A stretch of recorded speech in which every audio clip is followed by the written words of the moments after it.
They left me like I was nothing, my own son, his gold-digging wife, and the millionaire mother-in-law who thought money could erase blood. That's how it began. That's how everything I'd built for 30 years shattered in one night. The knock came at 7:12 that evening, sharp, impatient, entitled. I didn't have to look through the window to know who it was. My son never used to knock like that before he met her. I opened the door and there he was, Eric, my only child, standing beside Candace, his wife, all perfume and pretense, looking around my porch as if she had just stepped into a junkyard. Behind them, a black Mercedes hummed softly, its headlights slicing through the dusk like judgment. "Mom," Eric said quietly, "we're moving out." Those words hit harder than the accident that killed his father. For a moment, I forgot how to breathe. "Moving out? Where?" Candace smiled that slow, poisonous smile. "To my mother's estate in Sarasota. Vivian says it's time we live somewhere that matches our potential." Her eyes flicked over my worn couch visible through the door. "You understand, right?" No, I didn't, but I said nothing. Eric couldn't even look at me. He loaded the same suitcase I'd bought him for college into the car without a word. "Son," I whispered, "this is your home." He stopped just long enough to say, "Mom, I need to move forward." Candace turned back one last time, her voice dripping with satisfaction. "Enjoy this dusty old house, Margaret. It suits you." Then she laughed loud enough for the neighbors to hear, and the car door slammed. The sound echoed down Maple Avenue long after the taillights disappeared. I stood in the doorway, barefoot, gripping the frame to keep from collapsing. The porch light flickered above me, buzzing like a dying heart. That night, I sat on the couch staring at the photo of my late husband. His kind smile seemed to mock the silence. "We raised him to be better," I said aloud. But the house didn't answer. 3 weeks passed, then 4. Not a call, not a message. By the 5th, the neighbors started whispering. At the grocery store, Mrs. Powell murmured, "That's the one whose son left for the millionaire mansion." Pity tasted worse than betrayal. At night, I'd sit by the window waiting for headlights that never came. Each hour that passed was another reminder that I'd been erased from my own child's life. Then one day, while cleaning the attic, I found an envelope, my husband's handwriting shaky but sure. "If you're reading this, Maggie, I'm gone. Promise me one thing. Keep that house. It's your safe place. It's Eric's future. It's everything we built." My fingers trembled. I had kept that promise for 30 years until Eric traded his father's memory for marble floors and chandeliers. That night, the tears came raw, unstoppable. They burned down my face like confession. But when morning broke, something inside me had changed. The silence no longer hurt, it dared me.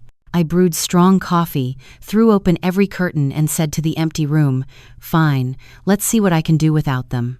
2 months later, the phone rang. Eric Thornton flashed on the screen. My heart jumped.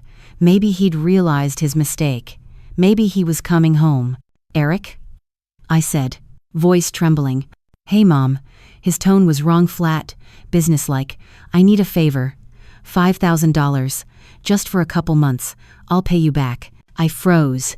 "What for?" "It's complicated. Can you send it?" I looked out the window at my front yard, the one I'd mowed myself for decades. I thought about his wife, her mother, that mansion he'd chosen over me. "No," I said quietly. "What?" I said no, Eric. He exhaled sharply. "You know what, forget it." And then he hung up. The silence after that was different. Not heavy, not lonely, just final. Outside, thunder rolled over the neighborhood. I sat at the kitchen table, staring at my reflection in the dark phone screen, realizing something powerful and terrifying at once. I wasn't the weak woman they thought I was. That same stormy night, lightning flashed through the windows and rain hammered the old roof. For the first time, I didn't feel small in this house. I felt alive. I whispered to myself, "The next time you knock on my door, Eric, the answer won't be what you expect. And because soon, very soon, there will be another knock. Only this time, they wouldn't be leaving. They'd be begging to come back." The first morning after that storm felt eerily calm. The air smelled like wet soil and renewal, as if the thunder had washed something away.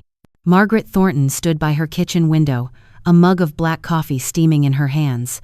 The yard glistened, fresh and clean, yet inside, her chest still felt like a locked box full of old ghosts. It had been 2 months since Eric's phone call, the one where he'd asked for money and hung up when she said no. 2 months of no visits, no calls, no texts, just silence. Not the peaceful kind, but the kind that echoed like a wound. At first, she'd kept her phone close everywhere she went, convincing herself he'd call to apologize, that maybe Candace had forced him to ask. But as days turned into weeks, and weeks into months, that illusion began to rot like fruit left too long in the sundae. The pitying looks from the neighbors didn't help. Every time she walked to her mailbox, she could feel eyes on her watching, whispering. In small towns like the Maple Avenue district of Columbus, Ohio, gossip traveled faster than light. "That's the poor woman whose son left for the millionaire's mansion," they'd murmur, and it would sting every single time. She tried to ignore it, to live quietly, to fill her days with chores. She fixed her garden fence, repainted the old shutters, and learned to cook for one. The silence became a companion. It didn't comfort her, but it forced her to face herself. One morning, while scrubbing the kitchen floor, she caught her reflection in the oven door. Her hair was streaked with more gray than she remembered. Her face looked tired but sharper, less soft. There was something new in her eyes, a mix of grief and steel. It struck her then. This house, which Candace had mocked and called dusty, wasn't a prison. It was her history. Every scratch on the wall, every worn tile, every creak in the floor held the memory of love, struggle, and sacrifice. That realization came like a flicker of firelight inside her chest. That night, Margaret did something she hadn't done in years. She pulled out her husband's old toolbox and a small can of white paint she'd kept in the basement.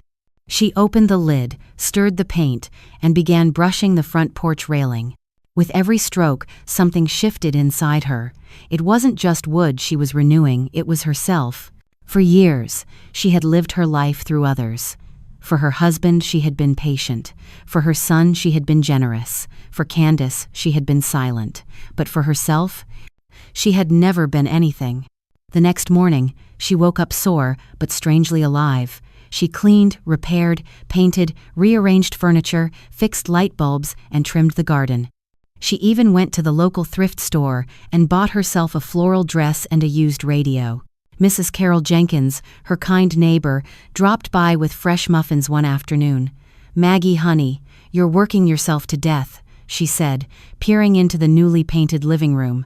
"This place looks brand new." Margaret smiled faintly. "It's not brand new, Carol, it's just, finally mine." Carol chuckled, a little puzzled but supportive. "Well, good for you, sweetheart. About time someone did something for themselves around here." That night, Margaret wrote a list in her notebook titled "Things to Fix Before Fall." Paint upstairs bedroom. Replace the curtains. Repair leaky faucet. Replant backyard garden. Find peace with myself. When she saw that last line, she paused. For the first time in her life, she didn't know exactly what peace looked like, but she knew what it wasn't. It wasn't waiting for a phone call that would never come. She turned off the lamp and went to bed early. But sleep wouldn't come easily. Around midnight, she got up, made tea, and sat by the window. Outside, the moon hung heavy and full above the street. The neighborhood was silent, except for the distant sound of a train. She thought of Eric, wondered what his nights were like now. Was he still working as an engineer? Was he eating well? Did he think of her at all? The questions swirled like ghosts around her. Then came the moment that changed everything. 2 weeks later, Margaret went to the hardware store to buy replacement bulbs. That's where she met Marcus Reed, a young man in his 20s who worked there. He noticed her struggling with a box of paint cans and offered to help. "You're doing renovations all by yourself?" he asked as he loaded the items into her car. She nodded. "This house raised me as much as I raised my son. I'm just giving it a second chance." He smiled, clearly impressed. "That's pretty badass for someone your age." She blinked, half laughing. "My age?" "I mean, inspiring," he stammered. For the first time in months, Margaret laughed, a genuine laugh. "I'll take inspiring." It became a small ritual every Saturday. She'd stop by the hardware store for tools or supplies, and Marcus would help her choose what she needed. He talked about his dreams of becoming a contractor, and she told him about her late husband and the old days of Detroit's auto factories. There was something refreshing about his honesty, his lack of judgment. Bit by bit, Margaret's world began to expand again.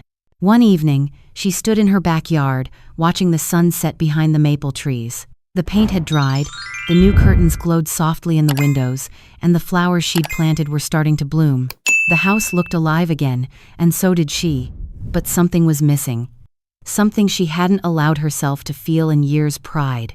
She wanted someone to see what she had done, to recognize the strength it took to rebuild alone. She caught herself glancing toward the street, half hoping that Eric's car would appear just so she could show him. But it didn't. It hadn't for 93 days. That number became a strange marker in her head. She counted them like sober days in recovery from love, from weakness, from waiting. On the 94th day, she received a letter. Not a text, not an email, an actual letter, hand-delivered in an ivory envelope with no return address. The handwriting was Eric's. Her heart pounded as she sat at the kitchen table and opened it. Inside, just one page. "Mom, I know I've hurt you. I don't expect you to forgive me. Things aren't good here. I can't explain everything now, but I need to see you soon. Please don't tell anyone I wrote. E." Margaret stared at the letter until her eyes blurred. What did he mean things aren't good? Why was he writing instead of calling?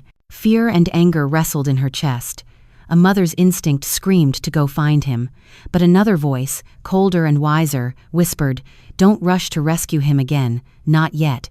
She folded the letter and tucked it into her husband's old Bible on the shelf. She'd wait.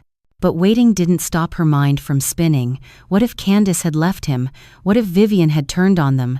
What if something worse had happened? That night, as the rain began tapping gently on the windows, she stood in the hallway, listening to the creaks and sighs of her old house. She whispered into the empty air, "What are you trying to tell me, Eric?" The next morning, she called her old friend, Linda Carter, who had once worked with her at the accounting office years ago. Linda was now a lawyer, sharp, direct, and unafraid of hard truths. "Linda, can I see you?" Margaret asked. "Of course, Maggie. What's going on?" "I think something's wrong with my son." Linda's voice softened. "I'm at my office until 6. Come by, bring whatever you have." That meeting would change everything. But Margaret didn't know that yet. All she knew was that for the first time in months, she wasn't afraid of the silence anymore. She was ready to confront it. That afternoon, she dressed in her best navy cardigan and took the bus downtown, the folded letter tucked safely inside her purse. On the way, she passed the park where she used to take Eric as a boy. She remembered his laughter, the way he'd run ahead on the grass while she called after him, pretending to be angry but secretly proud. It struck her how distant that memory felt now, like watching someone else's life through frosted glass. When she reached the bus stop near Linda's office, she hesitated before getting off. Across the street, a luxury car pulled up in front of a cafe. A woman stepped out, her blonde hair perfectly styled, her clothes unmistakably expensive. Margaret's breath caught. Even from across the street, she recognized her. Vivian Sterling. Vivian, the woman who had taken her son away, who had whispered poison into his marriage, who had laughed when she lost everything. Vivian walked inside the cafe as if she owned it, and behind her carrying her bag was Eric. Margaret froze, unable to move, her stomach turning cold. He looked older, thinner, tired. But it was him, her son. Working for the woman who had destroyed their family. The bus roared away behind her, but she didn't hear it. All she could hear was her own heartbeat pounding in her ears. She took one step toward the cafe, then another, her hands trembling, her mind spinning with disbelief. But before she could cross the street, Eric turned his head toward the window. Their eyes met. For a split second, he looked like a child again, caught, guilty, and afraid. Then, just as quickly, he looked away, pretending not to know her, pretending she didn't exist. Margaret's knees nearly gave out. She gripped the lamppost to keep from collapsing. The pain was sharper than anything she'd felt before, because it wasn't just betrayal this time, it was denial. She turned away and walked down the street, her vision blurry with tears she refused to let fall. That night, she didn't paint or clean or cook. She sat by the window, the unopened letter in her lap, the silence heavier than ever. Her heart whispered, "He saw me. He knows I saw him. Why didn't he come outside?" But somewhere deeper, another question burned hotter. What has Vivian done to him? The next morning, the phone rang, just as the sun broke through the kitchen blinds. Margaret hesitated before answering. Her fingers hovered above the receiver like she was afraid of what might crawl out of it. For 3 months, every ring had meant disappointment. But this time it felt different. She picked up. "Hello?" Silence. Then a familiar voice, low and weary. "Mom." Her breath caught. "Eric?" "Yeah. I didn't think you'd answer." "I almost didn't," she said evenly, gripping the edge of the counter. "Why are you calling?" A pause. "Can we meet?" "I can explain." She could hear something in his voice that wasn't there before, panic, exhaustion, guilt. But she remembered seeing him the day before, carrying Vivian's handbag like a servant, pretending not to know her. The image stung like salt. "I don't think you have anything left to explain," she said coldly. "Mom, please," he whispered. "It's not what you think. I can't talk on the phone. Just give me a few minutes, please." Her silence stretched. She thought of the boy who used to leave her handwritten notes on the fridge, of the young man who cried at his father's funeral. Then she thought of the man who had abandoned her for money and pride. Finally, she said, "1 hour, Maple Avenue Cafe, and Eric don't bring her." The cafe smelled of burnt coffee and cinnamon. The morning crowd was quiet, hunched over newspapers and laptops. Margaret sat near the window, her hands wrapped around a mug she didn't drink from.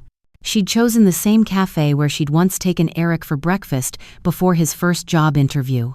He'd ordered pancakes, too nervous to eat them. At 9:15, the bell over the door jingled. He walked in. Margaret barely recognized him, his shoulders slumped, his face pale, and his once proud eyes dulled like old glass, his clothes expensive but wrinkled hung on him. Mom." "Sit," she said. Her voice was calm but firm. He slid into the booth across from her. For a moment, neither spoke. The waitress came, refilled Margaret's coffee, glanced at Eric, then walked away sensing the tension. Finally, Eric spoke. "I owe you an apology." "An apology doesn't erase what happened," she replied. "I know." He rubbed his hands together. "Things with Candace and her mother, they aren't what you think. Vivian controls everything, our money, our house, even what I do for work. I thought it would be temporary, but—" "You thought selling your soul would come with a refund policy?" she interrupted. He winced.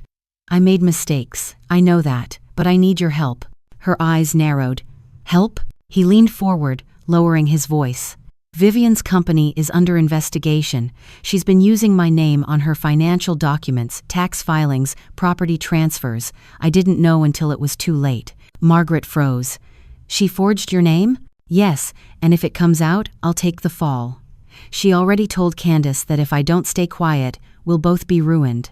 Margaret's jaw tightened. "So now you're running back because your rich life is cracking at the seams." "It's not like that." "It's exactly like that," she snapped, surprising even herself, heads turned in the cafe. "You didn't come because you missed me. You came because you need me to fix your mess. Again." Eric's voice cracked. "Mom, please, you're the only person I can trust." The words twisted her inside. Trust.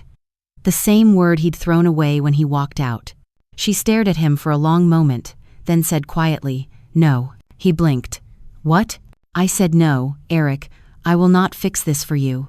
He looked stunned. "Mom, you don't understand." "Oh, I do." Her voice trembled, not with fear but with strength. "You chose her. You chose them. You chose to forget where you came from. Now live with it." Eric's expression shifted from desperation to disbelief. "You're just going to let me go to jail?" She leaned forward. "I'm going to let you grow up. That's something I should have done years ago." He opened his mouth, but no words came out. He just sat there, defeated. When he finally stood to leave, Margaret felt her heart pounding so hard she thought she might faint, but she didn't. She watched him walk out, shoulders hunched against the wind. The waitress returned, hesitant. "You okay, hon?" Margaret smiled weakly. "I think so, maybe for the first time." For the next few days, Margaret tried to shake the meeting out of her mind, but the memory of Eric's tired face haunted her. Despite everything, she still loved him. That was the cruelest part. Love doesn't disappear just because respect does. She kept herself busy. She volunteered at the local library, reorganized the fiction shelves, joined a community book club. Every small thing she did felt like reclaiming another piece of herself. Linda Carter, her lawyer friend, stopped by one afternoon with coffee. "You look better," Linda said. "What changed?" I finally said no. Linda raised an eyebrow. "To who?" "To my son." Linda whistled softly. "That's not easy." Margaret smiled faintly. "It was the hardest thing I've ever done, but also the most necessary." They talked for hours about forgiveness, about dignity, about what it meant to live for yourself after years of living for others. When Linda left, Margaret realized she didn't feel guilty anymore, just sad and free. That night, as she was locking up, headlights flashed across her window. A car had pulled up outside her house. Her heart jumped. The engine idled for a few seconds, then went silent. Through the curtain, she saw a man's shadow step out and walk up her driveway. Her pulse quickened. She opened the door slowly. Eric? But it wasn't him. A delivery driver stood there, holding a small brown envelope. "Delivery for Margaret Thornton." She signed for it, confused. "Who sent this?" He shrugged. "No return address, ma'am." Inside was a USB flash drive and a handwritten note. "If you love your son, don't ignore this." Her breath caught. The handwriting wasn't Eric's. It was unfamiliar, elegant, cold, a woman's. "Vivienne." She sat at the table, staring at the flash drive. Her gut screamed not to plug it in, but curiosity and fear won. She opened her laptop, inserted the drive, and clicked the single video file inside. The footage was grainy, shot from a phone camera. Eric was sitting at a table, talking to someone off-screen. His voice was low, angry. "You can't keep using my name, Vivian. It's illegal." Then came Vivian's unmistakable voice, smooth and venomous. "It's only illegal if someone talks, dear. And if you do well, your sweet mother might find herself under investigation too. Her house, her finances, she's not as untouchable as you think." Margaret's blood ran cold. Eric leaned forward in the video. "You wouldn't dare." Vivian laughed. "Try me." The video ended abruptly. Margaret sat frozen, the weight of the revelation pressing down on her. This wasn't just about Eric anymore. Vivian had threatened her. For a long time, she didn't move. Then she picked up her phone and called Linda. "Linda, I think I have something you need to see." By the next afternoon, Linda was sitting across from her at the kitchen table, the laptop open between them. They watched the video twice, neither speaking until it ended. Linda leaned back, exhaling. "Well, she's smart and sloppy. If this gets out, Vivian's finished. But we'll need proof the video is authentic." Margaret nodded. "Can you help me?" Linda gave her a steady look. "You know this could get messy. If we go after Vivian, she'll come after you and your son." "I'm not afraid anymore," Margaret said quietly. Linda studied her, then smiled faintly. "That's the Maggie I remember." They agreed to meet again the next day with a plan. That night, Margaret couldn't sleep. Every time she closed her eyes, she saw Vivian's smirk, heard her voice threatening everything Margaret had built. She walked through the darkened house, her hand brushing against the walls. "You're mine," she whispered. "No one takes this from me again."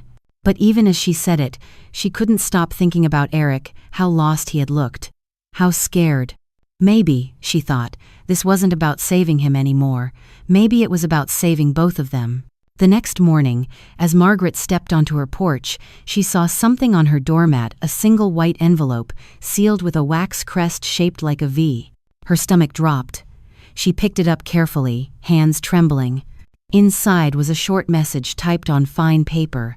"You should have stayed quiet, Mrs. Thornton. The next time you say no, it won't just cost you your son." Her breath caught in her throat.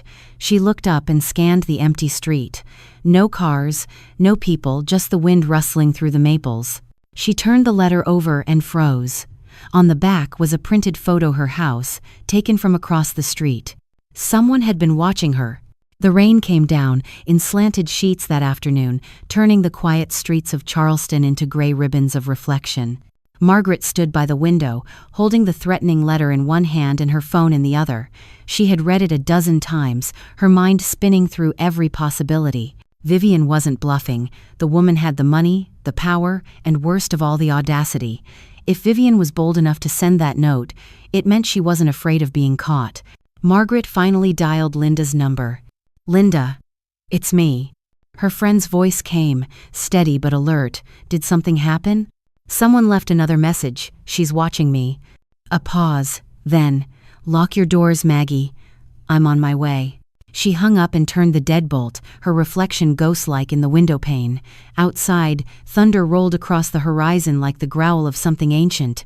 When Linda arrived 20 minutes later, soaked and furious, she slammed her umbrella against the doorframe. Let me see it. Margaret handed her the envelope. Linda read the message, her brow tightening. This is intimidation, classic psychological warfare. She's trying to scare you off before you expose her. It's working, Margaret admitted softly, but only halfway. Linda placed the letter down carefully. You know what this means, right? She's monitoring you. If she knows you're talking to me, she might already be one step ahead. Margaret's stomach twisted.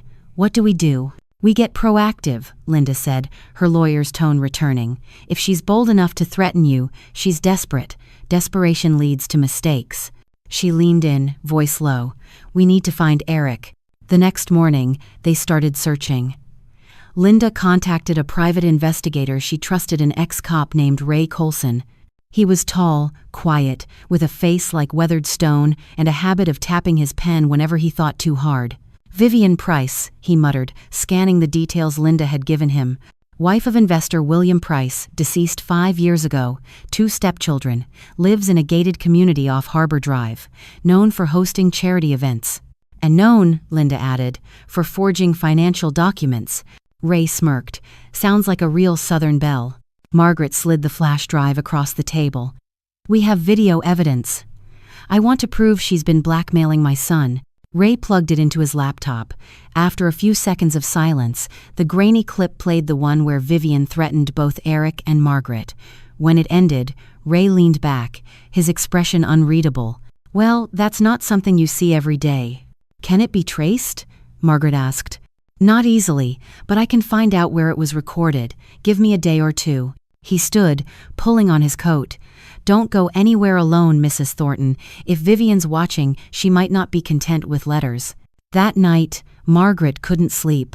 Every creak in the house made her heart race. She tried to read, to drink tea, to distract herself, but her thoughts kept circling back to Eric. Where was he? Why hadn't he called again?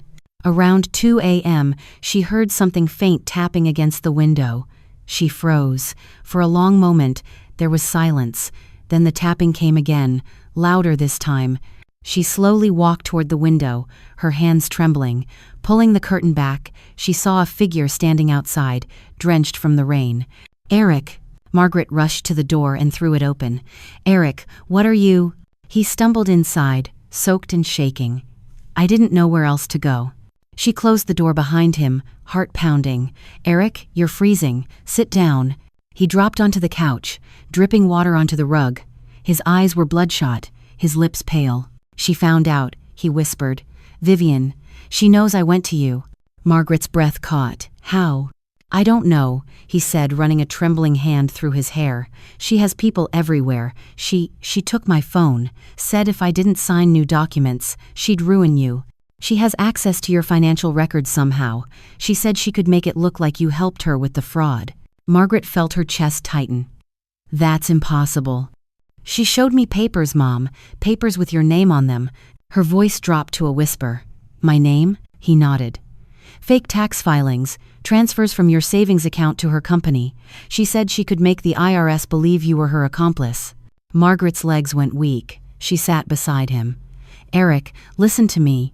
We can fix this. We have proof, Linda, the video. He shook his head.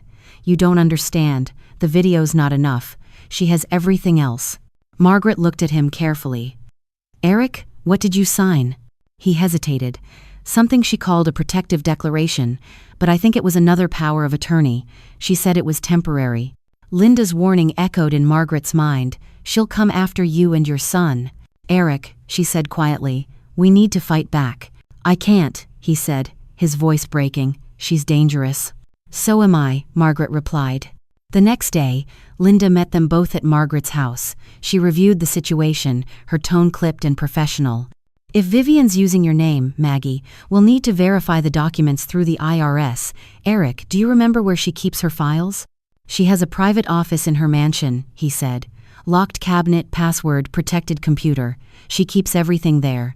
Ray Coulson arrived minutes later, holding a small folder. I traced that video. It was recorded inside Vivian's study, probably by a hidden security camera. I also found something else. He pulled out a photo. This woman showed up at the Charleston Bank 3 times last week. She withdrew $150,000 in cash. Guess whose signature she used? Margaret's eyes widened. Mine. Bingo, Ray said. If we don't move fast, she'll bury you in paperwork before we can prove she forged it. Linda sighed. Then we move tonight. Eric looked horrified. Tonight? You can't just walk into her house. We're not walking in, Ray said. We're getting what we need and walking out. Margaret met his gaze. I'm in. That evening, the storm returned. The city glistened under the relentless rain, every light blurring in the downpour. Vivian's mansion loomed at the end of Harbor Drive, its tall iron gates gleaming wet under the security lamps. Ray parked a block away. Security camera at the main gate, motion sensors on the driveway, but nothing by the side entrance. You'll have about 10 minutes before the system pings. Margaret adjusted her hood. Let's make it 5. Linda stayed in the car, monitoring from her laptop. I'm connected to the network. Once you're inside, I'll guide you. Ray picked the lock on the side door within seconds. The two slipped inside silently, their shoes squeaking faintly against the marble floor. The mansion was dim, silent, except for the sound of rain against the windows. Portraits lined the hall paintings of Vivian in various gowns, her expression eternally smug. Office is upstairs, Ray whispered. They moved quickly, avoiding the main corridor. The study door was locked, but Ray made short work of it.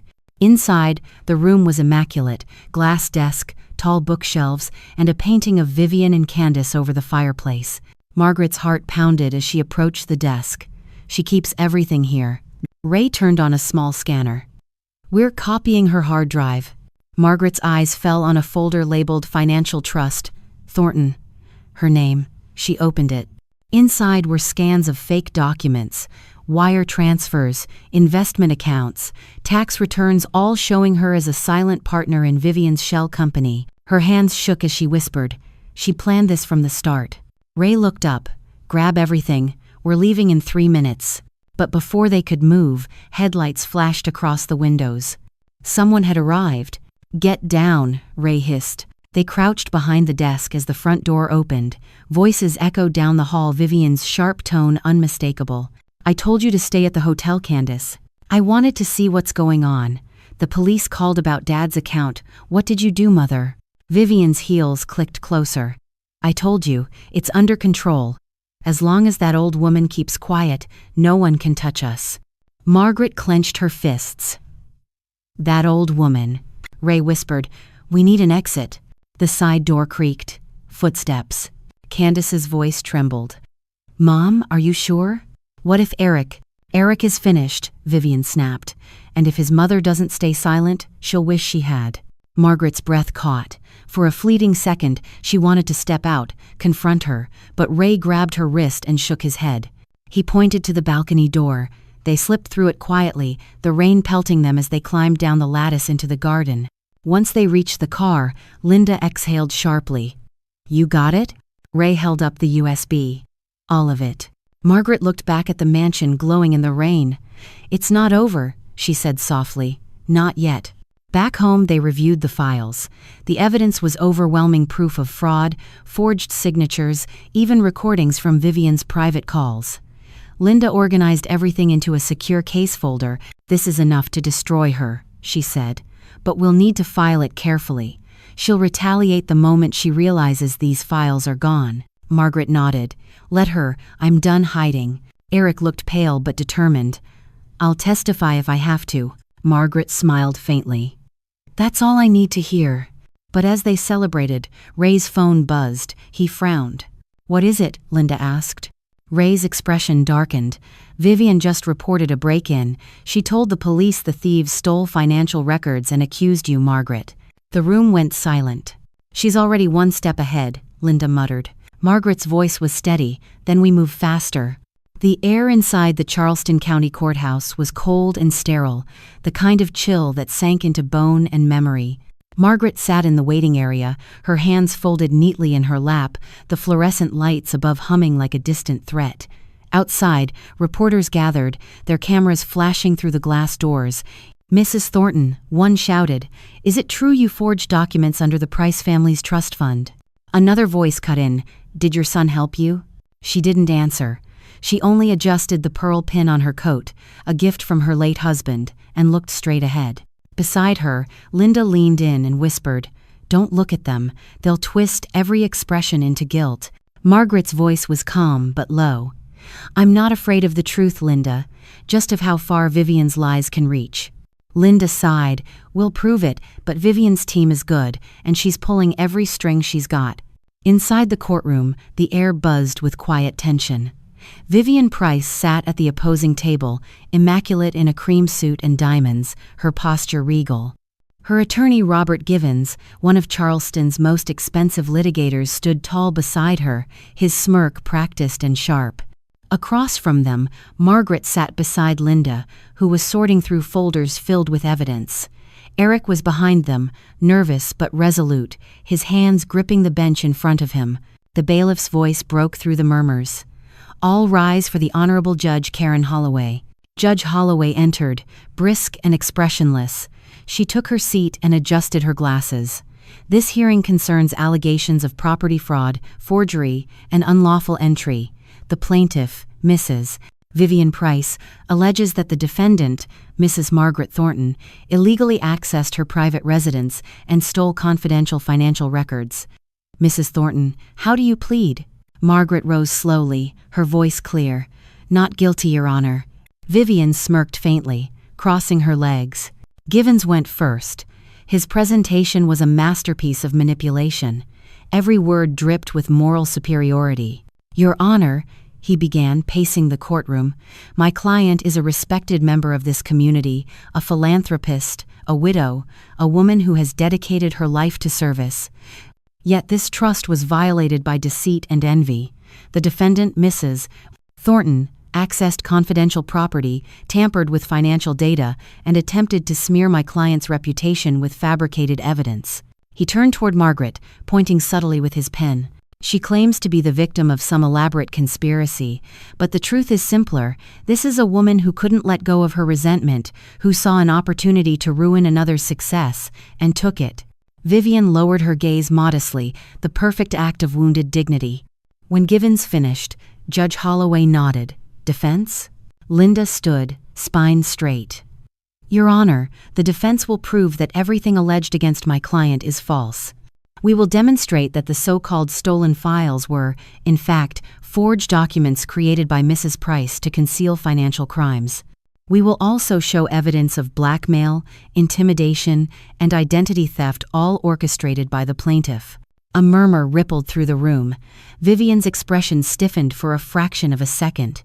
Linda continued, "We have video footage, timestamps, and authenticated digital records connecting Mrs. Price to a series of fraudulent transfers using my client's name as a front." Judge Holloway glanced at both women.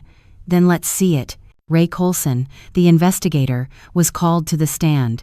His presence shifted the mood immediately. He presented the data calmly: IP addresses, security footage, timestamps, and voice recording. "This," he said, projecting the footage onto the courtroom screen, "was taken from the plaintiff's own office. The camera feed shows Mrs. Price discussing fabricated wire transfers with her lawyer, Mr. Hayes." The courtroom watched as the grainy video played. Vivian's voice was unmistakable. "If she signs, I'll have full control of the account. If she doesn't, we'll make it look like she already did." A stunned silence followed. Vivian's attorney quickly objected. "This video is inadmissible, illegally obtained." Linda countered instantly. "Your Honor, the footage was accessed through a public domain server error, not a break-in. It's lawful under investigative exception." Judge Holloway deliberated briefly, then nodded. "Objection overruled. Proceed." Vivian's knuckles turned white on the armrest. When it was Margaret's turn to testify, the courtroom fell into a hush. She rose and walked to the stand, her voice steady but soft. "Mrs. Thornton," Linda began, "can you tell the court why you went to Mrs. Price's house that night?" "I went there," Margaret said, "to stop her from ruining my son. She was blackmailing him using my name. I never intended to steal anything. I only wanted proof of what she was doing. And did you find that proof? I did. Linda nodded. Thank you. One more question. Why didn't you call the police first? Margaret hesitated. Because people like Vivian Price don't lose easily. They buy their way through truth. A few quiet gasps echoed through the gallery. Givens rose for cross-examination. Mrs. Thornton, you claim to be an innocent woman, but you entered a private home, didn't you? Yes. And you took files that did not belong to you? I took evidence that proved she forged my signature. He paced closer. You expect us to believe you're some crusader for justice? You broke into a widow's home, you trespassed, violated her privacy, and now you're crying victim. Margaret met his gaze coldly. I'm not crying, Mr. Givens. I'm fighting. A murmur rose again. Givens opened his mouth to respond but stopped. Judge Holloway was watching him with faint disapproval. Enough, she said. Let's proceed with the next witness. The next testimony came from Eric. He was nervous, his voice shaking as he faced his mother and Vivian both. Mr. Thornton, Givens began, you've admitted in prior statements that you signed documents prepared by Mrs. Price. Isn't that correct? Yes. So, you willingly participated in these transfers? No, Eric said firmly. I didn't understand what I was signing. Mrs. Price told me it was a business investment, something that would help me and my wife. When I realized what it was, she threatened to ruin my mother's reputation if I backed out. Do you have proof of that? Eric took a breath. Yes. He pulled a printed email from his folder. Linda handed it to the judge. The subject line read, "If your mother doesn't cooperate, she'll lose everything." Vivian's jaw tightened. Givens scrambled to recover. Your Honor, this could have been fabricated. It wasn't, Linda interjected. The IP trace confirms it came from Mrs. Price's network. Judge Holloway frowned. We'll verify. Continue. By the end of the second day, Vivian's perfect facade began to crack. Her lawyer's objections grew more desperate, her tone sharper. When it was her turn to testify, she slipped into charm and self-pity. I don't know why she's doing this, Vivian said, her voice trembling just enough. I've only tried to help her family. It breaks my heart that she would accuse me of such cruelty. Linda rose. Mrs. Price, are you familiar with the name Hayes and Associates? Yes, they handled some of my husband's business matters. Then how do you explain these invoices? Linda clicked the remote, and the projector displayed several payments, each labeled Consultation for Property Acquisition, M. Thornton. The courtroom gasped again. Vivian's mask slipped. That's not real. Linda smiled faintly. Your assistant authenticated your signature this morning. Vivian's breath hitched. You can't. Oh, but we can, Linda said calmly. And we will. When court adjourned that evening, Margaret stepped outside into the cool air. For the first time in months, she felt something that almost resembled relief. The truth was out. Vivian's empire of manipulation was cracking. But as she walked toward her car, Ray intercepted her, his face grim. We've got a problem. What now? He handed her a folded note. This was slipped under your windshield while we were inside. Margaret unfolded it. In elegant handwriting it read, You think this is over, Maggie? You don't even know what I've buried. She looked up sharply. Where did this come from? Don't know, Ray said, but someone's watching you again. The next morning, Margaret arrived at the courthouse early. She sat alone in the hallway, listening to the echo of footsteps and the rustle of papers. Linda joined her moments later, carrying a briefcase. Today we file the federal motion, she said. If the judge admits Vivian's fake accounts as evidence, the IRS will take over. That'll finish her. Margaret nodded, but her thoughts lingered on the note, what I've buried. She looked out the tall courthouse windows at the sky turning gray again. Linda, what if she's telling the truth? Linda frowned. About what? That there's something else. Something we haven't seen. Before Linda could answer, a man in a dark suit approached them. Mrs. Thornton, I'm with Charleston Federal Investigations. We need to speak privately. Linda stood immediately. What's this about? The agent handed her an envelope. New evidence just came in. A separate account under your client's name transfers from Germany totaling over $500,000. Margaret froze. What? Linda tore the envelope open. The documents bore her name, her social security number, her signature exactly like the forged ones. But these transfers were real. Margaret whispered, "I've never seen this before." The agent's eyes were cold. "We'll need you to come with us, ma'am." Linda protested. "This is absurd, we're in the middle of trial." But Margaret knew that look in the agent's eyes. It wasn't an invitation, it was an order. She turned to Linda, her pulse hammering. "She's not done yet." The federal interrogation room was nothing like the courtrooms Margaret had grown used to. There were no polished oak benches, no echo of heels on marble floors, just 4 gray walls, a metal table, and the steady hum of the overhead lights. Margaret sat alone, her hands clasped together so tightly her knuckles were pale. On the table before her lay a single folder marked Evidence. She hadn't even opened it. The label alone was enough to make her stomach twist. The door opened, and Agent Cooper stepped inside, the same man who had approached her at the courthouse. His demeanor was calm, almost too calm, as if he was used to dealing with frightened people. "Mrs. Thornton," he said, taking a seat across from her, "we appreciate your cooperation." "I wasn't given much of a choice," she replied dryly. He ignored the comment. "We're investigating offshore accounts connected to the Price estate. These transfers," he slid the folder toward her, "were made using your credentials. We need to know how you're involved." "I'm not," Margaret said. "Vivian Price forged my name, my documents. This is her work, not mine." He tilted his head. "You're saying Mrs. Price fabricated international transactions under your name?" "Yes," Margaret said firmly. "And she's done it before. She's been laundering money through fake property sales and stolen identities for years. I can prove it." Agent Cooper leaned back, arms crossed. "Do you have physical evidence?" Margaret hesitated.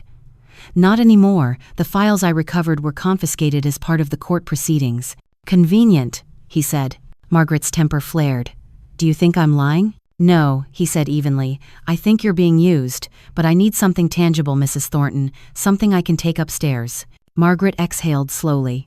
Her mind flashed back to that smirk on Vivian's face, to the flash drive she'd seen dangling from her purse. That was it, the real data. "If I can get that flash drive," she said quietly, "you'll have all the proof you need." He raised an eyebrow. "You're saying you know where it is?" "I saw it. She's carrying it with her probably everywhere. She knows it's her lifeline."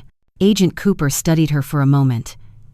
"If you're right, and that drive contains what you say it does, it could expose not just her but several high-profile accounts. Are you willing to testify again?" Margaret nodded without hesitation. "I've got nothing left to lose." 3 hours later, she was released on conditional bail. Linda was waiting outside the federal building, pacing. When she saw Margaret, she ran toward her. "They can't just take you like that without cause. Are you okay?" Margaret nodded, exhausted. "She's ahead of us, Linda. Every time we move, she's already waiting." Linda frowned. "What happened in there?" "She's got another set of documents, fake accounts under my name, but I saw something else, Linda. The flash drive, it's still on her, that's the key." Linda rubbed her temples. "We can't just steal evidence from the opposing party, Margaret. It's not stealing if it's mine." Linda looked up sharply. "You're not planning to confront her again, are you?" Margaret didn't answer. She looked at the courthouse across the street, the marble, the glass, the people walking in and out, and felt something settle in her chest. "She destroyed my name," she said quietly. "Now I'm going to take back the truth." That evening, Margaret sat alone in her house, staring at the news. Every major network in South Carolina was covering the case. The headlines flashed across the screen. "Socialite Vivian Price accuses widow of fraud, $500 Kelvins missing. Elderly woman's trial takes federal turn." Each word stung. To the world, she was already guilty.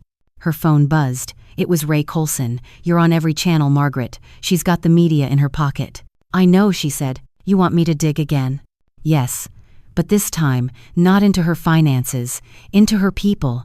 I want to know who's helping her, lawyers, assistants, anyone who's moved money for her. There's no way she did all this alone." Ray paused. "You're thinking internal leak?" "I'm thinking someone inside her circle wants out. Find me that person." The next day, Ray met her in the parking lot behind an old diner off Rivers Avenue. It was the kind of place no one would think to look for a former socialite and a private investigator. He slid into the booth across from her. You were right. She's got a weak link. Her assistant Rachel Klein worked for her for 6 years, quit 2 weeks ago. Why? Vivian didn't pay her, said the funds were tied up. But get this, Rachel's been keeping copies of everything, invoices, emails, and security footage. Margaret's pulse quickened. Where is she now? Ray smirked. She works nights at a storage facility in Mount Pleasant. I already set up a meeting. That evening, Margaret and Ray drove out to the industrial district. The air smelled faintly of sea salt and gasoline. A long row of metal storage units stretched into the darkness, their orange lights flickering in the damp air. Rachel was waiting outside one of them, bundled in a hoodie. She looked nervous. "You're Mrs. Thornton?" "Yes," Margaret said. "You worked for Vivian Price." Rachel nodded. "Worked, yes. I left when things started getting ugly." "Ugly how?" Rachel hesitated. "She made me transfer money to offshore accounts. At first I thought it was legal business expansion," she said. "Then she asked me to forge signatures. She said it was part of a merger, but when I saw your name, I knew something was off." "Do you have proof?" Rachel pulled out a small flash drive. "I copied everything before I left. Emails, transfers, even recordings from the office camera." Ray took it carefully. "You understand this makes you a whistleblower. If this goes public, she'll come after you." Rachel gave a bitter laugh. "She already did. My apartment was broken into last week. Nothing stolen, just turned upside down. It was a warning." Margaret's voice softened. "You did the right thing, Rachel." Rachel looked at her, eyes wide. "Then please, make sure she pays for what she did." Back at Margaret's house, Ray plugged the drive into his laptop. Rows of files appeared instantly, folders labeled Swiss Bank, records, legal drafts, Thornton account, audio logs. He opened one of the audio files. Vivian's voice filled the room. "If the old woman finds out, make sure the bank statements match her name. She won't live long enough to prove anything anyway." Margaret's blood ran cold. "She was planning to frame me before any of this started." Ray kept scrolling. "Wait, here's something else." He clicked another folder. It was a document titled Trust, Beneficiary, Redirect, PDF. Linda's name appeared next to a transfer. "What is this?" Margaret asked, her voice low. Ray frowned. "It's a redirected payment. Vivian transferred $25,000 under Linda's credentials last month." "Linda? Milavier?" "Yeah. It looks like she's been paying her off or setting her up." Margaret shook her head in disbelief. Linda would never, but she stopped. The last few weeks flooded back Linda's sudden hesitations, her vague reassurances, her insistence on handling the paperwork privately. "Ray," she said slowly, "what if Vivian isn't the only one playing this game?" The next morning, Margaret went to Linda's office unannounced. The receptionist looked startled as she walked in. "Mrs. Thornton, Miss Davies is in a meeting. I'll wait." 10 tense minutes later, Linda emerged, looking surprised. "Margaret, why didn't you call?" Margaret handed her a printed copy of the transfer record. "What's this, Linda?" Linda's eyes flickered, just for a second. "Where did you get that?" "Answer me." "It's a setup," Linda said quickly. "She's trying to make it look like I took a bribe. You can't believe this." "Can't I?" Margaret's voice trembled. "You were supposed to protect me, and now your name is all over her accounts." Linda's calm facade cracked. "Listen to me. If Vivian wanted to destroy me too, she'd plant my name in those documents. It's what she does. You're not the only one she's using." Margaret's eyes filled with tears, not from fear, but exhaustion. "I don't know who to trust anymore." "Then trust yourself," Linda said quietly. "You're closer to the truth than you think.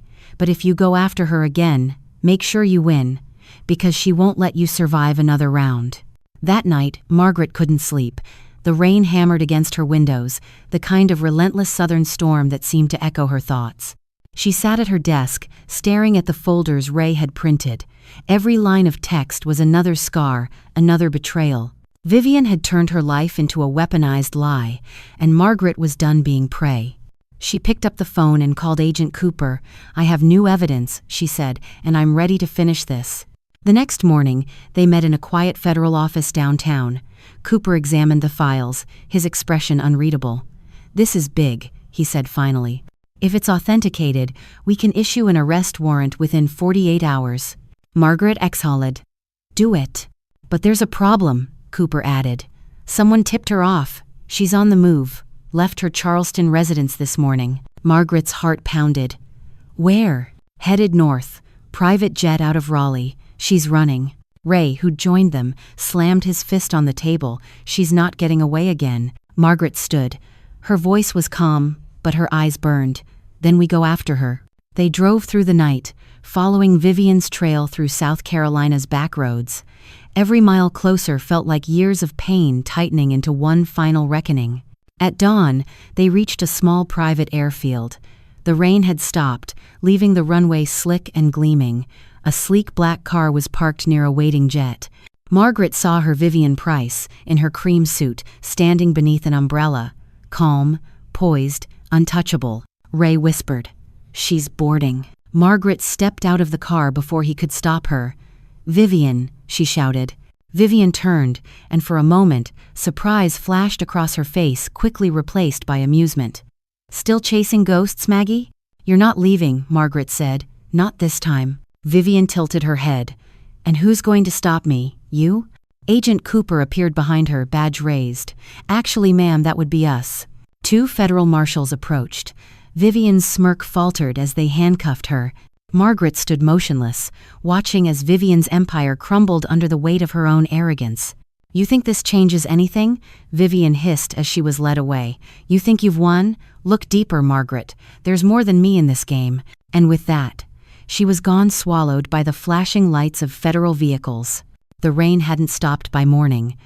It drummed against the motel window like impatient fingers, tapping at Margaret's already frayed nerves. The photo she'd taken from Vivian's briefcase lay on the table between her and Ray, its glossy surface reflecting the flickering yellow light of the room's single lamp. There she was, Vivian Price, in her trademark cream suit and pearls, standing arm in arm with a woman who looked both elegant and familiar. Her features were softer, her hair darker, but her smile carried that same calculating confidence. Across the bottom of the photo, in looping cursive, read, "For everything we built, ML, until the end." Ray leaned forward. "So, you really think this ML is Linda?" Margaret's jaw tightened. "Not think. No." Ray frowned. "Linda's been your lawyer for years. She fought for you. She was the one who told you to protect your house." "Exactly," Margaret said, her voice cold. "She knew everything. My finances, my property deeds, every legal vulnerability I had. If anyone could help Vivian frame me, it's her." Ray rubbed the back of his neck. "Still, that doesn't mean she's guilty. Maybe this photo's old. Maybe—" "Ray," Margaret interrupted. "Vivian doesn't take sentimental photos. That picture was in her active briefcase. It means something now." Ray sighed. "All right, what's your plan?" Margaret stared at the photo. The smile, the penmanship, the casual intimacy of the inscription, it all clicked into place in her mind like pieces of a cruel puzzle. "My plan," she said quietly, "is to find out how deep this betrayal goes." By afternoon, the rain had slowed to a mist. Margaret walked into Linda Davies' downtown office, the same place she had once come for reassurance, for legal guidance, for friendship. The receptionist looked up. "Mrs. Thornton, do you have an appointment?" "No," Margaret said, her tone sharp, "but I think she'll want to see me." Moments later, Linda appeared at the door to her office, her perfect posture faltering slightly when she saw Margaret's expression. "You shouldn't be here," she said quickly. "I need to talk to you," Margaret replied. "Alone." Linda hesitated, then gestured her in. The door closed with a soft click. Margaret set the photo on the desk between them. "You want to tell me what this is?" Linda's face drained of color. "Where did you get that?" "From Vivian's briefcase, right before she was arrested." Linda sank into her chair, her hands trembling slightly. "Oh God. For everything we built," Margaret read aloud.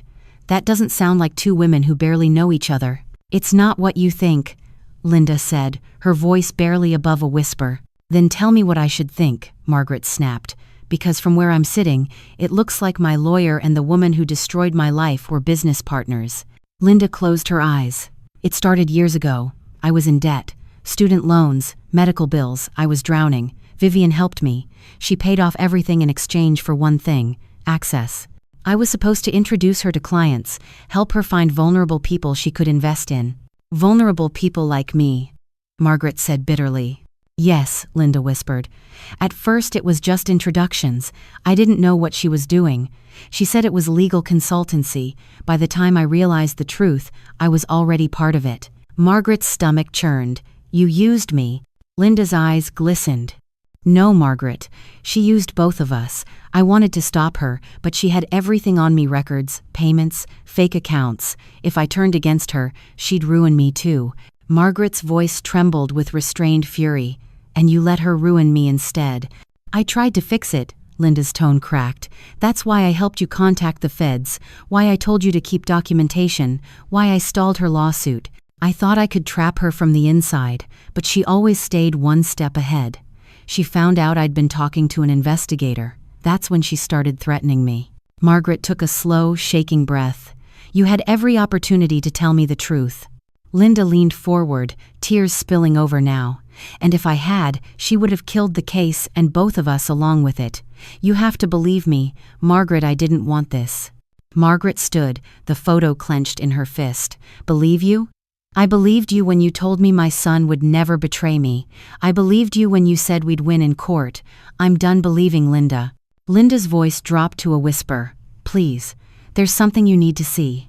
She opened her desk drawer and pulled out a small black notebook, its leather cover worn smooth. This is Vivian's ledger, she said. Every deal, every name, every payment. I copied it months ago. If you take this to Agent Cooper, it will end her network for good. Margaret hesitated, the notebook inches from her hand. Why now? Because I'm done running, Linda said, and I want to make it right. Margaret took the ledger, slipping it into her purse. For your sake, I hope that's true. As she turned to leave, Linda's voice followed her soft, haunted. Be careful, Margaret. There's more to this than you know. That night, Margaret couldn't shake the feeling she was being watched. Every car that passed her street, every silhouette in the rain-fogged window made her pulse quicken. She double-locked the doors, drew the curtains, and sat at her kitchen table with the ledger open before her. Names filled the pages: judges, bankers, politicians. Each line was a transaction, a bribe, or a laundering path. And every few pages, two initials appeared like fingerprints: M.L. Margaret stared at them until her eyes blurred. They weren't just records, they were evidence of collusion on a scale she hadn't imagined. Then her phone buzzed. A text from an unknown number. You should have burned it, Margaret. She froze. The message was followed by a photo her own house, taken from outside, the glow of her living room visible through the curtains. Her breath hitched. Slowly, she stood and peeked through the blinds. Nothing but the rain-soaked street. Another text appeared. If you value your life, stop digging. Margaret's hands shook, but she didn't delete the messages. Instead, she took screenshots and sent them straight to Ray. Someone's watching me. Send this to Cooper. His reply came instantly. Stay inside. Lock everything. I'm on my way. 20 minutes later, Ray burst through the door, dripping wet, his pistol holstered under his coat. You okay? I'm fine, she said, though her voice betrayed her fear. Whoever it is knows I have the ledger. Ray's jaw tightened. Then we're out of time. He grabbed the notebook off the table and began flipping through it. This is dynamite. If half of these names check out, we're not talking about just Vivian, we're talking about an entire network. Margaret nodded. She said there was more to this. Linda tried to warn me. Warn you about what? Before Margaret could answer, headlights swept across the window, a black SUV pulling up to the curb. Ray cursed under his breath. They're here. Who? Whoever sent those messages. He moved to the window, peering through a slit in the curtain. Two men stepped out of the SUV, both wearing dark suits, both moving with the confidence of professionals. They're not reporters, Ray muttered. Get your coat, back door. Margaret grabbed the ledger and followed him through the kitchen, her heart pounding like a drum. They slipped out into the backyard just as the front door rattled. Ray, she whispered, what if they have guns? They probably do, he said, glancing around, which is why we're not staying. They sprinted through the rain-soaked yard, climbing over the fence into Mrs. Jenkins' property. The old woman's porch light flicked on, and she stepped out in her robe. Margaret, what on earth? Go inside, Carol, Margaret hissed. Now. Ray pulled her along the alley, where his car waited under a street lamp. Get in. As the tires screeched onto the main road, Margaret looked back. 2 figures had emerged from her house, one holding a flashlight, the other carrying something metallic. They didn't chase. They just watched as her car disappeared into the storm.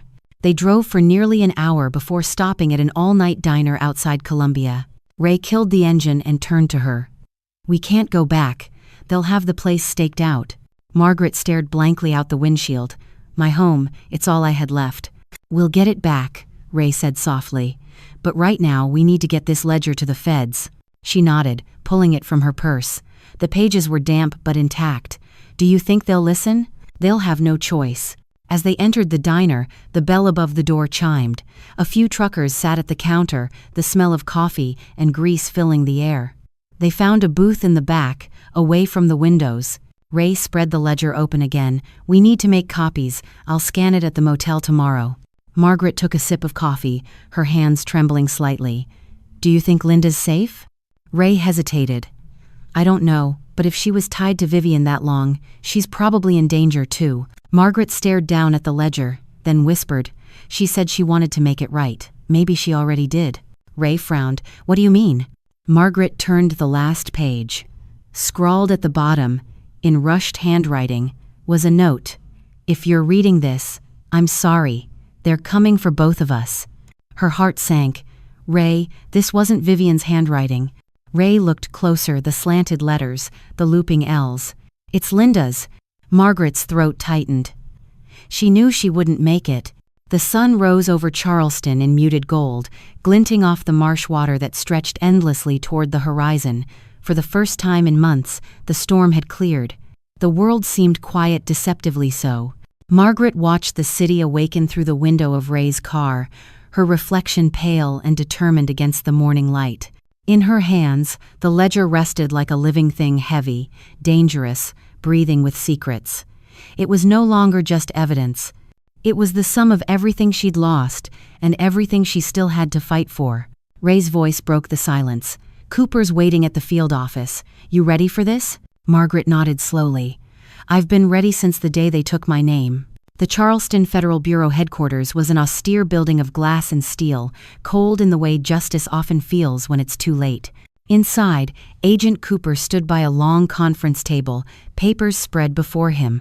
When he saw Margaret, he didn't greet her with sympathy, only with focus. "You brought it?" She placed the ledger on the table with both hands. "Everything. Names, transactions, dates, Vivian's entire operation." Cooper glanced at Ray, then back at Margaret. "We've been verifying the information from the copy you sent. It checks out. Offshore accounts, shell companies, political contributions. She wasn't just laundering money. She was controlling people. People like Linda," Margaret said quietly. Cooper nodded. "Linda Davies was cooperating with us in secret. She sent a partial file 2 days before her death. That's what confirmed Vivian's larger network. Without it, we might never have known." Margaret's chest tightened. She tried to make it right. "She did," Cooper said. "And so did you." He opened a folder and slid a document toward her, a federal affidavit. "We're issuing multiple indictments today. Vivian Price, her financial partners, and 3 of her shell company associates. But there's something else you should see." He handed her a photo-grainy surveillance stills from a security camera at the airport hangar. In one frame, Vivian stood beside a man, handing him a briefcase identical to the one Margaret had seen at the airfield. "Who's that?" Margaret asked. "Michael Langford," Cooper said. "A corporate lawyer out of Atlanta. He handled Vivian's offshore transfers." "Langford," Margaret whispered, eyes narrowing. "Those initials, ML." Cooper nodded grimly. "We think Vivian planted that photo to misdirect you. She wanted you to suspect Linda, keep you distracted while Langford escaped with the final access codes." Margaret exhaled shakily. "So Linda wasn't her partner?" "Not willingly. She was her cover." The truth hit Margaret like a slow, heavy wave, a terrible, cleansing one. Linda's guilt had been real, but so had her redemption. She'd died protecting the evidence that would finally bring Vivian down. "What about Langford?" Margaret asked. Cooper's lips pressed into a thin line. "He's gone underground, but we'll find him. And when we do, this ledger will be the nail in his coffin." By late afternoon, the headlines had changed. Vivian Price network exposed, federal arrests made in multi-million-dollar fraud. Widow cleared of all charges. Linda Davies named posthumous hero in whistleblower case. Margaret sat in her living room, watching the broadcast in silence. Her house, once filled with sorrow and shame, now felt like home again. The news anchor's voice carried faintly from the TV. Vivian Price was taken into federal custody today following a joint investigation led by the FBI and federal prosecutors. Sources say the key evidence came from a ledger recovered by a private citizen, Mrs. Margaret Thornton. Ray turned the volume down. "You did it," he said. "You actually did it." Margaret smiled faintly. "No, we did. And Linda helped, even when no one knew." Ray nodded, but his brow furrowed. "There's one thing that still doesn't add up. Vivian's been arrested, her account's frozen, but Langford, he's still out there, and someone was following us that night." Margaret looked out the window at the calm street. "I don't care where he runs. The truth has a way of catching up." Days passed. Peace, a foreign thing, began to creep back into her life. She mowed the lawn herself again, replanted her late husband's roses, and invited her neighbors over for coffee. The whispers that once stung now turned to nods of respect. Even the mailman, who had avoided her for months, smiled when he dropped off her letters. Then one afternoon, as she sorted through her mail, she found a plain white envelope with no return address. Inside was a small, neatly folded note. "You may have won, Mrs. Thornton, but every ledger has a second copy. M.L." Her hands froze, not with fear but with recognition. She read the initials again. The handwriting was the same looping cursive as before, but this time she knew the truth. Michael Langford was alive. And he wasn't done. She called Cooper immediately. He listened without surprise. "We've intercepted similar notes. He's taunting you, but it means he's still watching, and when someone's watching, they're not hiding for long." Margaret smiled faintly. "Good. I want him to see what happens when you take everything from someone who's already lost it all." Weeks later, she stood on the courthouse steps, not as a defendant this time, but as a guest of honor. The city's district attorney shook her hand before the cameras. "Mrs. Thornton, your courage exposed one of the largest fraud networks in state history. We owe you more than we can say." "I didn't do it alone," she replied softly. "There were people who believed the truth mattered even when it cost them everything." The crowd applauded. As she stepped away from the podium, Eric appeared at the edge of the crowd. He looked older, thinner, his arrogance stripped away, replaced by something humbler, quieter. "Mom," he said, his voice trembling, "I don't deserve to be here, but I needed to tell you I'm sorry." Margaret studied him for a long moment. "You stood by her when she hurt me." "I know," he said, "and I was wrong. I was so angry after Dad died. I wanted a way out, and she gave me one, but I see now what I became." He reached into his pocket and pulled out a small velvet box. Inside was a tarnished silver locket, the one Margaret had given him on his 16th birthday, which she thought he'd lost years ago. "I kept it," he said, "even when I didn't deserve to." Margaret's throat tightened. "Eric." He took her hand, his eyes wet. "I want to come home." For a moment, the weight of everything, betrayal, loss, pain, hung between them like fog. Then Margaret did what mothers do best. She forgave him. "Home's always been here," she said quietly. "You just forgot how to find it." He hugged her then, like the boy he once was, and the cameras flashed, catching not scandal, but redemption. That night, Margaret returned home to silence a peaceful kind, not the hollow void she'd once feared. She made herself tea, opened the window to the soft Carolina air, and let the sound of the cicadas fill the room. On her table lay the ledger, now sealed in a glass case, evidence no longer of pain, but of survival.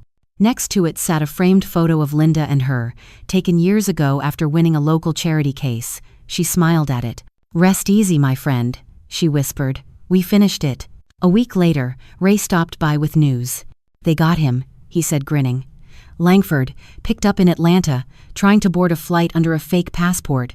Margaret felt something deep inside her unclench. Not triumph, not vengeance, just relief. "It's over then." Ray nodded. "For good this time." They sat together on the porch, watching the sunset fade into amber and violet. For once, the world felt balanced again. Ray looked at her. "You ever think about leaving all this behind? Selling the house? Starting somewhere new?" Margaret smiled. This house was my punishment once. Now it's my proof. Everything they tried to take, I built back. No, I'm staying. Ray chuckled. Didn't think you'd say anything else. They sat in comfortable silence for a while. Fireflies began to flicker in the yard, their glow soft and fragile tiny lanterns of renewal. Margaret whispered, "Funny thing about truth, it doesn't need revenge, it just needs time." Ray raised his cup of coffee.